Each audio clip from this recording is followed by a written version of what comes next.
नमस्कार साथियों, आप सभी का बहुत बहुत स्वागत है द ऑफिसर्स एकेडमी पर और इस 15 मिनट विशेष श्रृंखला के अंदर में जहां हम महत्वपूर्ण प्रश्नों की चर्चा करते हैं और साथ ही साथ हम आपको महत्वपूर्ण प्रश्नों से परिचित भी कराते हैं। ये प्रश्न बिना व्याख्या के होते हैं। अगर आप डिटेल और विस्तृत व्याख्या के साथ अन्य प्रश्नों को देखना चाहते हैं तो आप हमारे इसी चैनल पर आगे बढ़ सकते हैं, जहां पर डिटेल डिस्कशन के साथ बहुत सारे वीडियोज उपलब्ध हैं। चलिए इस क्लास की शुरुआत करते हैं। इस क्लास का उद्देश्य है कि कम समय के अंदर में ज्यादा से ज्यादा परीक्षा उपयोगी जो परीक्षा में पूछे जाने वाले प्रश्न हैं उनका रिवीजन करवाना। Let's start the class. पहला प्रश्न है कि भारतीय राष्ट्रीय कांग्रेस कहां पर उदारवादियों और उग्रवादियों दो भागों में विभाजित हो गई। मतलब यह पूछ रहा है कि कांग्रेस का विभाजन कहां पे हुआ। तो आप सबको पता है कि कांग्रेस का विभाजन, पहला विभाजन कहां हुआ, तो सूरत के अंदर में हुआ था। आपको याद होगा तो प्रश्न का उत्तर क्या हो जाएगा, सूरत का अधिवेशन हो जाएगा। इस सूरत के अधिवेशन के अध्यक्ष कौन बने थे, तो डॉक्टर रास बिहारी इसके अध्यक्ष बने थे। दोस्तों ध्यान रखिएगा, डॉक्टर रास बिहारी अध्यक्ष बने थे और जब चप्पल चली थी तो इस बैठक को रद्द कर दिया गया था। जब यह बैठक रद्द हो गया तो रद्द करने के बाद मार्च 1908 के अंदर में, कब दोस्तों कमेंट करके जरा बताना कब बुलाया गया, तो मार्च 1908 के अंदर में इलाहाबाद में बैठक बुलाई गई थी और इलाहाबाद के अंदर में इसी बैठक में कहा गया कि सिर्फ और सिर्फ उदारवादी शामिल होंगे। मतलब इस बैठक में बताया गया कि सिर्फ उदारवादी शामिल होंगे। इसीलिए कहा जाता है कि यहां पर उदारवादियों और उग्र राष्ट्रवादियों को दो भागों में टूट हो गई। और यह कब हुआ, तो सूरत का अधिवेशन हुआ। दोस्तों इस बात को ध्यान रखिएगा। अगला प्रश्न है कि 1907 के भारतीय राष्ट्रीय कांग्रेस के सूरत के वार्षिक अधिवेशन के अध्यक्ष कौन थे। तो आप जानते हैं, अभी अभी मैंने बताया, वार्षिक अधिवेशन के अध्यक्ष थे डॉक्टर रास बिहारी घोष। डॉक्टर रास बिहारी घोष ये वही अध्यक्ष हुआ करते थे जिसके अधिवेशन की बैठक रद्द हो गई थी, ध्यान रखिएगा। और यहां पर जो है विभाजन हो गया। विभाजन होने के बाद जितने भी बड़े नेता थे, जैसे बाल हो गए यानी बाल गंगाधर तिलक हो गए, लाल मतलब लाला लाजपत राय हो गए, पाल मतलब बिपिन चंद्र पाल हो गए और घोष मतलब अरविंदो घोष हो गए। अंग्रेजों ने इस टूट का, जो कांग्रेस में टूट हुई, उस टूट का बड़ा ही फायदा उठाया और बाल गंगाधर के ऊपर देशद्रोह का मुकदमा करा के 1908 से लेकर 1914 तक 6 वर्ष के लिए इन्हें मांडले जेल भेज दिया। कई बार एग्जाम में आता है कि किस जेल में भेजा गया, जरा कमेंट करके बताइए। मांडले जेल में भेजा गया और 6 वर्ष के लिए भेज दिया गया। लाला लाजपत राय देश छोड़कर इनके ऊपर भी मुकदमा हो गया और ये लाला लाजपत राय देश से बाहर चले गए। बिपिन चंद्र पॉल की बात करें, इनके ऊपर भी मुकदमा हुआ और ये भी देश से बाहर चले गए। लेकिन जब अरविंदो घोष की बात होती है, गिरफ्तार हुए, अलीपुर बम कांड के अंदर में इनकी गिरफ्तारी की गई और जब ये अलीपुर बम कांड के अंदर में जेल से बाहर निकले तो जेल से बाहर निकलने के बाद इन्होंने राजनीति से संन्यास ले लिया और एग्जाम में पूछता है कि इन्होंने आश्रम बनाया। तो याद रखिएगा, ओरोविलो आश्रम इन्होंने बनवाया था और ये जो ओरोविलो आश्रम था ये पौंडीचेरी या आज के डेट में पुडुचेरी में स्थित है। इस बात को ध्यान रखेंगे। तो अंग्रेजों ने इस टूट का फायदा उठाया था। निम्नलिखित में से कौन मुस्लिम लीग के संस्थापक थे। तो दोस्तों मुस्लिम लीग के संस्थापक की अगर हम बात करें तो प्रश्न का सही उत्तर क्या हो जाएगा, आगा खान और सलीमुल्लाह खान हो जाएगा। ये नवाब सलीमुल्लाह खान, इसके अलावा एक और व्यक्ति हुआ करते थे जिनका नाम था नवाब बकर उल मुल्क। क्या नाम था, जरा कमेंट करना। नवाब बकर उल मुल्क नाम हुआ करता था और ये भी व्यक्ति संस्थापक सदस्यों में से एक माने जाते हैं। हालांकि नवाब सलीमुल्लाह खान और आगा खान की भूमिका है। मुस्लिम लीग के गठन की बात करें तो आप सभी जानते हैं कि 30 दिसंबर 1906 को मुस्लिम लीग का गठन हुआ और पहला अधिवेशन 1907 में कराची में हुआ और दूसरा अधिवेशन 1908 के अंदर में अमृतसर में हुआ। कई बार एग्जाम में पूछ चुका है कि इनका अधिवेशन कब हुआ, अमृतसर में हुआ। नियमित अधिवेशन की बात करें तो 1913 में इसकी शुरुआत हुई जब मोहम्मद अली जिन्ना इससे शुरू हुए और अंततः 1925 तक जाते जाते ये रेगुलर भी हो चुका था। ये नो ऑप्शन क्वेश्चन है। नो ऑप्शन क्वेश्चन का मतलब है कि इसका उत्तर आपको कमेंट बॉक्स में टाइप करके देना है और सरस्वती मैया का आशीर्वाद आप पर तभी बना रहेगा जब आप इन सभी प्रश्नों के जो 25-30 सवाल हम करा रहे हैं इसका कमेंट में उत्तर देंगे, क्योंकि जब तक आप उत्तर टाइप नहीं करेंगे आपको चीजें याद नहीं हो पाएंगी। तो आपसे निवेदन है कि उत्तर कमेंट बॉक्स में आप ABCD करके दिया करें। मुस्लिम लीग के प्रथम अध्यक्ष कौन थे, इसका नाम आपको बताना है। मैं आपको याद दिला देता हूं, 1907 में यह अधिवेशन हुआ था, कराची के अंदर में अधिवेशन हुआ था, यह भी याद दिला रहा हूं। आपको अध्यक्ष का नाम कमेंट बॉक्स में कमेंट करना है। नेक्स्ट क्वेश्चन नंबर 5 से पहले बीपीएससी AEDO आप जानते हैं कि सहायक शिक्षा विकास पदाधिकारी की वैकेंसी निकली है और इसका एग्जाम अगले 3 महीने के अंदर में हो जाना है, यानी जनवरी में परीक्षा होगी इसकी। तो आप अपनी मजबूती के साथ तैयारी कीजिए और आपको याद है कि जब जब शिक्षा या कोई भी अधिकारी की बात आती है, टीचर्स की बात आती है, तो ऑफिसर एकेडमी सबसे ज्यादा सिलेक्शन देने वाली संस्थान है। हमारे यहाँ इसके बैचेज चल रहे हैं और अगर आप सिलेक्शन चाहते हैं तो इस बैच को जरूर ज्वाइन कीजिएगा, क्योंकि ऑफिसर एकेडमी एकमात्र ऐसी संस्था है जिन्होंने 1 लाख से ज्यादा विद्यार्थियों के सरकारी शिक्षक के सपने को पूरा किया है। तो इस बैच को आप ज्वाइन कर सकते हैं। ये नया बैच शुरू हुआ है, 999 रुपए में पूरी तैयारी कराई जाएगी नौकरी मिलने तक। 1937 में प्रांतों के मंत्रिमंडल के निर्माण के उपरांत कांग्रेस का शासन कितने महीने चला था? तो आपको याद होगा कि 1937 के अंदर में प्रांतीय चुनाव हुआ था और शासन 28 महीने चला था। 1937 में जब प्रांतीय चुनाव हुआ था तो 8 प्रांतों के अंदर में कांग्रेस की सरकार बनी थी, जिसमें से 5 ऐसे प्रांत थे जहां पे पूर्ण बहुमत और 3 ऐसे प्रांत थे जहां पर गठबंधन की सरकार बनी थी, लेकिन 6 प्रांत ऐसे थे जहां पर मंत्रिमंडल में कांग्रेस शामिल थी। यह भी क्वेश्चन पूछता है। ये 28 महीने की सरकार इसलिए चली क्योंकि 1939 के अंदर में आपको ही पता है कि द्वितीय विश्व युद्ध शुरू हो गया और द्वितीय विश्व युद्ध में बिना भारतीय नेताओं के परमिशन के भारत को शामिल कर लिया गया, जिसके बाद नेता नाराज हो गए और उन नेताओं ने कहा कि ऐसे काम नहीं चलेगा और तब जाकर उन्होंने सरकार से इस्तीफा दे दिया था। तो ये 28 महीने की सरकार चली थी, इस बात को ध्यान रखेंगे। ये जब सरकार गिरी थी तो मुस्लिम लीग ने एक दिवस मनाया था। उस दिवस का नाम बताइए कि कौन सा दिवस मुस्लिम लीग ने मनाया था। सभी लोग कमेंट करके बताइए कि मुस्लिम लीग ने कोई दिवस मनाया था, कोई मुक्ति वुक्ति क्या था, आप नाम कमेंट करके बताइए। कानपुर षड्यंत्र मुकदमा किस आंदोलन के नेताओं के विरोध था? तो दोस्तों ये कानपुर का षड्यंत्र मुकदमा जो है साम्यवादी नेताओं के महत्वपूर्ण था। खिलाफत से, असहयोग से और क्रांतिकारी से इसका कोई लेना देना नहीं है। कांग्रेस लीग समझौता जो 1916 में हुआ किनके संयुक्त प्रयासों से हो पाया? आपको पता है कि 1916 का लखनऊ समझौता हुआ था और इसके अध्यक्ष जो हैं अंबिका चरण मजूमदार थे। कौन थे? अंबिका चरण मजूमदार हुआ करते थे। और अंबिका चरण के में दो बड़े समझौते हुए थे। पहला इंडियन नेशनल कांग्रेस और मुस्लिम लीग का हुआ था, जिसको जो है करवाया था एक तरफ से कांग्रेस की तरफ से तिलक ने और लीग की तरफ से मोहम्मद अली जिन्ना ने। ये कांग्रेस लीग का ही बात कर रहा है, तो आप देखिए कि कहीं दिख रहे हैं क्या जिन्ना और तिलक? बिल्कुल सही। दूसरा एक और हुआ था, और दूसरा कौन सा हुआ था? नरम दल और गरम दल में। तो जब नरम दल और गरम दल की बात आती है तो इसमें भी दो लोगों का नाम आता है। नरम दल की तरफ से अगर आप बात करेंगे या गरम दल की तरफ से, तो यहां पर आता है एनी बेसेंट का नाम और दूसरा तिलक का नाम आता है। तो एनी बेसेंट और तिलक का नाम यहां पर लिया जाता है 1916 का। यही वो अधिवेशन था जहां पर पटना विश्वविद्यालय अधिनियम पारित किया गया था। यही वो अधिवेशन था जहां पर तिलक कांग्रेस में पुनः शामिल हुए थे। इस बात को ध्यान रखिएगा। हालांकि इस फैसले का किसने विरोध किया था तो एग्जाम में पूछता है, तो याद रखिएगा मदन मोहन मालवीय ने इस फैसले का विरोध किया था। वही मदन मोहन मालवीय जो हिंदू महासभा के संस्थापक माने जाते हैं।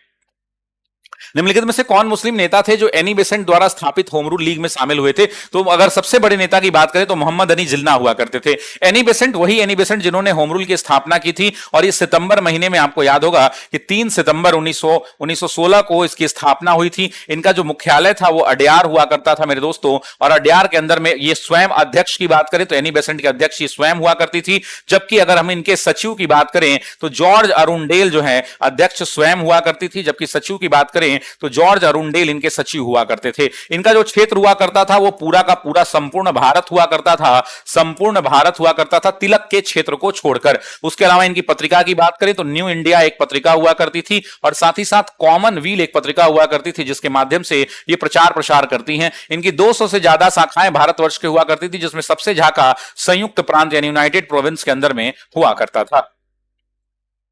निम्नलिखित में से कौन भारत की पहली राजनीतिक संस्था थी? भारत के अंदर में आपको ही पता है कि जब राष्ट्रवाद का उदय हुआ तो राष्ट्रवाद के उदय होने के बाद राजनीतिक संस्थाओं का कद बढ़ा और उसमें सबसे पहली संस्था लैंड होल्डर सोसाइटी है, जिसको जमींदारी सभा भी कहते हैं। क्या कहते हैं? जमींदारी सभा भी कहते हैं मेरे दोस्तों, इस बात को ध्यान रखिएगा। जमींदारी सभा भी कहते हैं, इस बात को ध्यान रखिएगा। तो इस प्रश्न का जो सही उत्तर हो जाएगा वो लैंड होल्डर्स सोसाइटी हो जाएगा।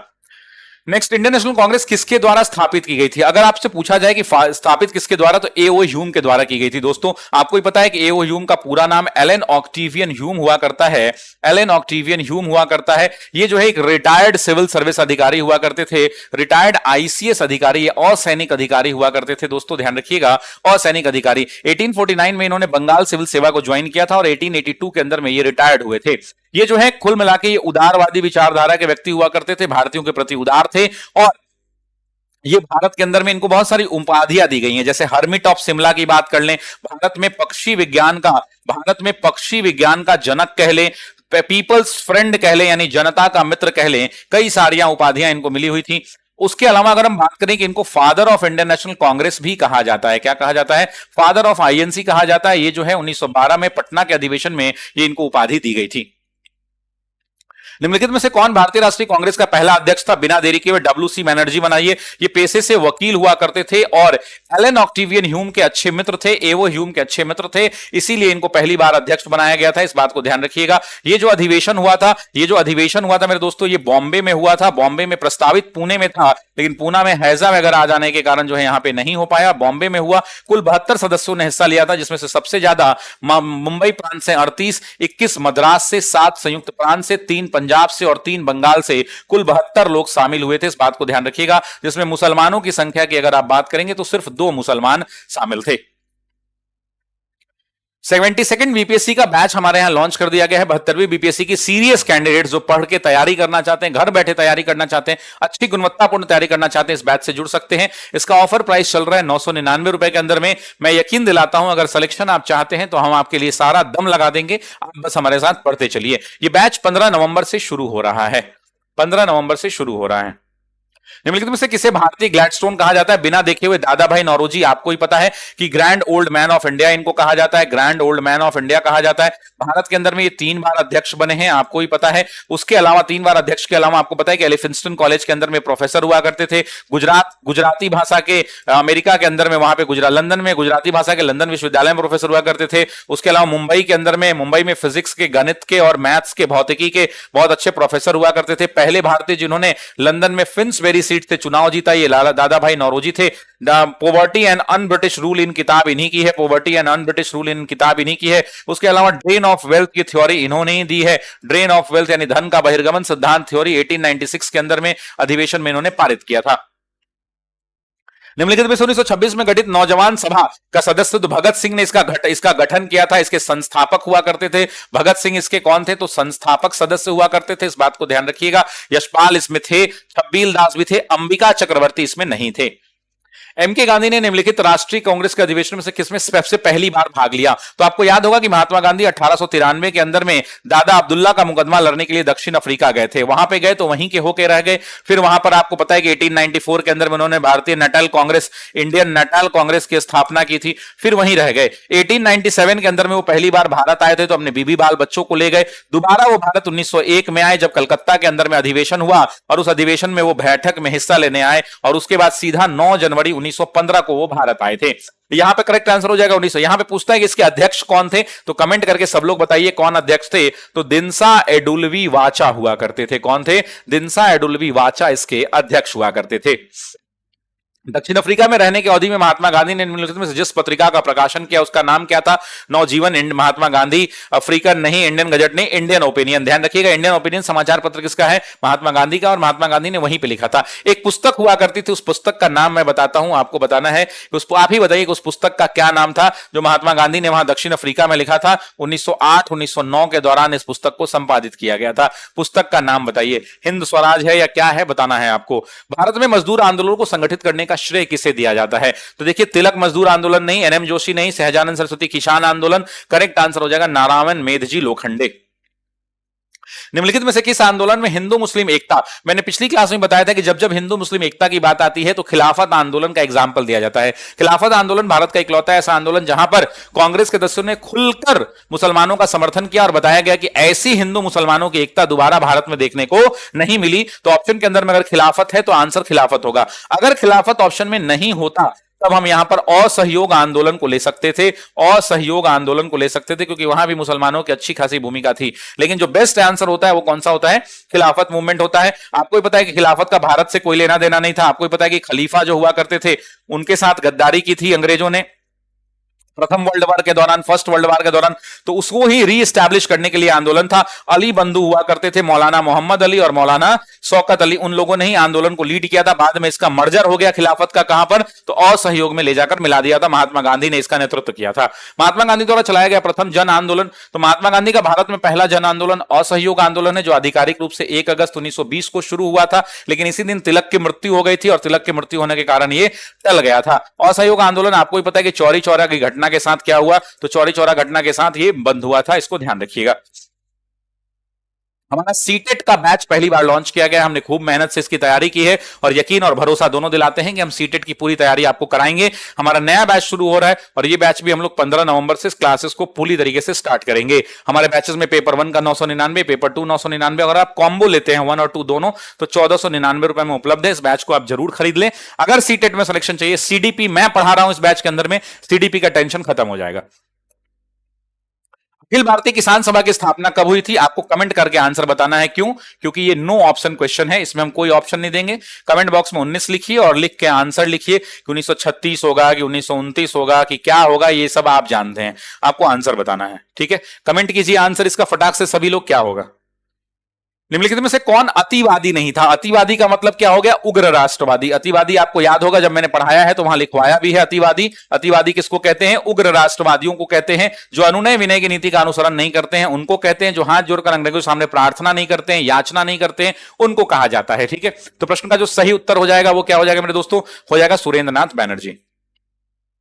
मोतीलाल नेहरू और सीआर दास द्वारा 1923 ईस्वी में गठित पार्टी का नाम क्या था? तो पता है 1923 में मोतीलाल नेहरू और सीआर दास ने एक पार्टी बनाई थी जिसका नाम था स्वराज पार्टी। स्वराज पार्टी 1 तारीख को यानी 1 जनवरी 1923 को स्थापित हुई थी। क्यों? क्योंकि 1922 के गया अधिवेशन के अंदर में इन्होंने रिजाइन कर दिया था। क्यों रिजाइन किया था? तो चुनाव के मामले पर रिजाइन कर दिया था। भारतीय राष्ट्रीय कांग्रेस का वो अधिवेशन जिसमें संपूर्ण स्वाधीनता, तो आपको ही पता है कि पूर्ण स्वराज की बात लाहौर अधिवेशन में की गई थी और लाहौर अधिवेशन 1929 के अंदर में किया गया था। आपको ही पता है कि 31 दिसंबर को रावी नदी के तट पे तिरंगा झंडा फहराया गया था। 26 जनवरी 1930 को पूर्ण स्वतंत्रता दिवस पूरे भारत के अंदर में मनाया गया था। इस बात को ध्यान रखिएगा। निम्नलिखित प्रांतों में से किस प्रांत के सत्याग्रहियों की संख्या गांधी के दांडी मार्च में थी? तो आपको पता है कि दांडी के अंदर में कुल 78 अनुयायी हुआ करते थे। 78 के अलावा एक महात्मा गांधी हुआ करते थे। यहां पर पूछता है बिहार से कितने थे? तो एक थे। नेपाल से भी लोग आए हुए थे, नेपाल से भी एक लोग थे। सबसे ज्यादा इसमें से लगभग 54 लोग जो है गुजरात के हुआ करते थे। कहां के हुआ करते थे? तो ध्यान रखिएगा दोस्तों, गुजरात के हुआ करते थे। निम्नलिखित में से किस भारतीय नेता ने लंदन में प्रथम गोलमेज सम्मेलन में भाग लिया था? और मौलाना अबुल कलाम आजाद नहीं, गांधी जी भी, कांग्रेस तो गई नहीं थी, जवाहरलाल नेहरू भी नहीं। आंसर हो जाएगा मौलाना मोहम्मद अली। यही वो व्यक्ति थे जिन्होंने लंदन में पहले गोलमेज सम्मेलन में 1930 में भाग लिया था। ब्रिटिश सरकार द्वारा लंदन में भारतीय नेताओं का पहला गोलमेज सम्मेलन, तो फर्स्ट राउंड टेबल कांग्रेस 1930 के अंदर में बुलाया गया था। 1930 में इसमें कोई रिजल्ट नहीं आया, सिर्फ एक अखिल भारतीय संघ का निर्माण हुआ। अखिल भारतीय संघ का निर्माण हुआ 1930 में। क्या हुआ? अखिल भारतीय संघ का निर्माण हुआ। फिर उसके बाद 1930 के बाद क्या हुआ? तो आपको ही पता है कि गांधी इरविन समझौता हुआ, तब कांग्रेस ने इसमें हिस्सा लिया और द्वितीय गोलमेज सम्मेलन में कोई रिजल्ट नहीं निकला। फिर सांप्रदायिक पंचाट जारी हुआ और फिर आगे चल के पूना समझौता हुआ था। इस बात को ध्यान रखिएगा।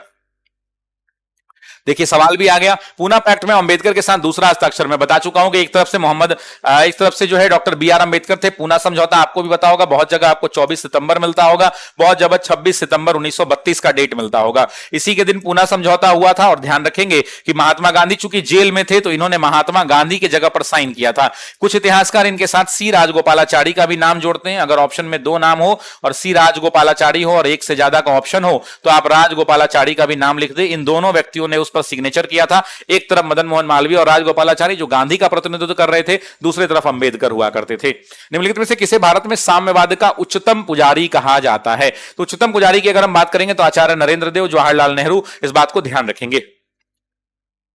बंगाल का एकीकरण किस सन में हुआ था? आपको आंसर बताना है कि बंगाल पुनः कब एक हुआ था। अब आपको याद करिए कि 1905 में तो बंगाल अलग हुआ था। अंगाल होने के बाद 1911 में या 1912 में कब हुआ था? जरा कमेंट करके बताइए। आंसर क्या होगा आपको कमेंट करके बताना है। निम्नलिखित भारतीय राष्ट्रीय कांग्रेस के किस अधिवेशन में सुभाष चंद्र बोस दूसरी बार अध्यक्ष चुने गए? तो आपको याद होगा कि 1936 के अंदर में जवाहरलाल नेहरू, 1937 में नेहरू, 1938 के अंदर में आपको पता है सुभाष चंद्र बोस और 1929 में 39 के अंदर में फिर से त्रिपुरी का अधिवेशन हुआ करता था और इसी त्रिपुरी में फिर से सुभाष चंद्र बोस जीते थे और यहां पर गांधी जी के समर्थित उम्मीदवार की हार हुई थी। पट्टाभी सीतारामैया हारे थे और उसके बाद गांधी जी ने उसको अपने दिल पर ले लिया था, है ना।